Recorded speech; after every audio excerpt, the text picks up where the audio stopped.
कल एक पत्र आया था, उसको ढूंढना पड़ेगा।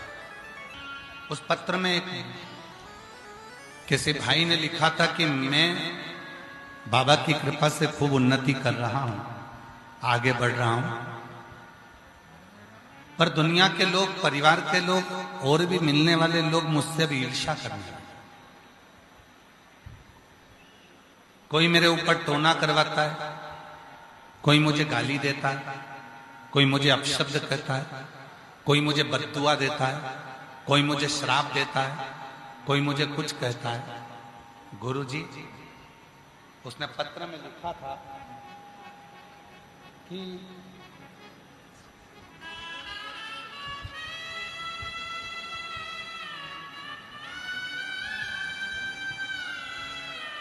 उसने पत्र में लिखा था कि मैंने अपनी जिंदगी में शिव महापुराण की कथा सुनकर एक नियम लिया कि मैं किसी का दिल कभी नहीं दुखाऊंगा। इसलिए मैं अपनी दुकान करता हूं, अपना व्यापार करता हूं, मैं कहीं ज्यादा जाता आता नहीं। कहीं बैठा हो वो व्यक्ति तो वो उसका पत्र ढूंढना पड़ेगा, उसका नाम ढूंढना पड़ेगा। पर लोग मुझे अपशब्द कहते हैं, लोग मुझे ताना देते हैं, लोग मुझे बद्दुआ देते हैं, लोग मुझे श्राप दे देते हैं। पहले मैं जब बहुत छोटा था, मेरी एक दुकान थी छोटी सी, और मैं बहुत गरीब परिस्थिति में था, तब कोई मुझे ना तो बदुआ देता था, ना श्राप देता था, ना अपशब्द कहता था, ना लोग मुझसे जलते थे, ना ईर्ष्या करते थे। अब तो लोग मुझसे ईर्ष्या करते, बदुआ देते हैं, अपशब्द कहते हैं। गुरुजी, कोई मुझ पर कुछ कर ना पाए और किसी की नजर मुझे ना लगे, उसके लिए मुझे क्या करना चाहिए? उसने प्रश्न किया। आज हम उसका उत्तर दे देते हैं। अगर वो बेटा कथा सुन रहा हो तो केवल 2 काम करो। एक, मां की सेवा करो, अपने घर में जो मां है उसकी सेवा करो, और दूसरी महादेव की सेवा करो। बस, फिर कुछ नहीं बिगड़ने।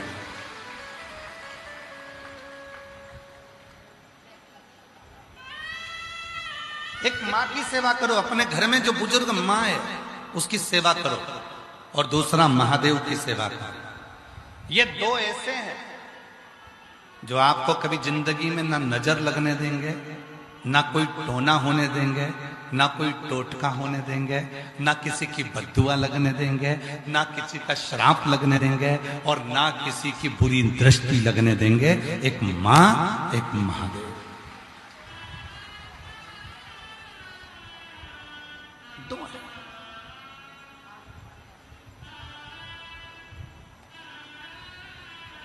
एक मां और एक महादेव, ये 2 ऐसे हैं। एक मां और एक महादेव ऐसे हैं जिनकी सेवा हमें नजर से बचा लेती है। इनका आशीर्वाद दुनिया में किसी की सामर्थ्यता नहीं है कि काट दे। एक मां का आशीर्वाद, एक महादेव का आशीर्वाद ऐसा होता है कि इसकी कहीं काट नहीं हो सकती।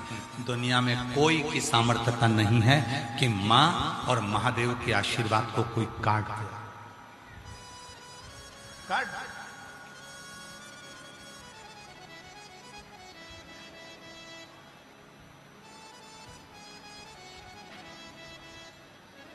किसी की नजर लगती है तो क्या करते हैं? महादेव के जो भक्त होते हैं नजर कैसे उतारते हैं? शिव जी के मंदिर में जाकर जल चढ़ा देते हैं। जल को लाकर अपने बेटे पे ही स्मरण कर घुमाकर वही जल बेटे के ऊपर छीट देते हैं। नजर कैसी भी हो वो कट ही जाती है, हाय कैसी भी हो वो कट ही जाती है। तो माँ की सेवा और महादेव की सेवा, ये 2 सेवा ऐसी है जो जिंदगी में कभी तुम्हें नजर नहीं लगने देगी, जो जिंदगी में कभी तुम्हें तकलीफ नहीं देगी, तुम्हें जिंदगी में कभी कष्ट नहीं।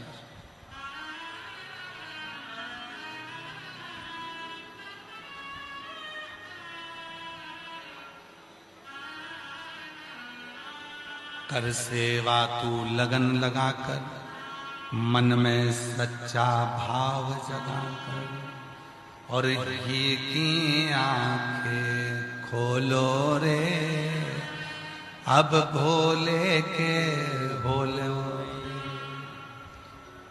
ही की आंखें खोलो रे, अब भोले के भोलो रे। बस दो सेवा करना। घर में बुजुर्ग माँ है उसको प्रणाम करो, घर में बुजुर्ग माँ है उसकी सेवा कर लो, घर में बुजुर्ग पिता है उसकी सेवा कर लो, घर में बुजुर्ग पिता है उसकी आदर कर लो, और एक मेरे महादेव की सेवा, मेरे शिव की सेवा। बहुत बहुत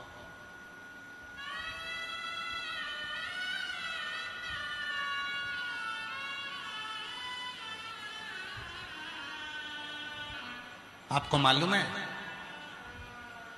घर में बुजुर्ग जो चले जाते हैं, घर की मां, घर के पिता, घर का कोई बुजुर्ग चले जाता है तो घर में उसका फोटो लगाया जाता है। क्यों लगाते हैं? किस लिए लगाते हैं?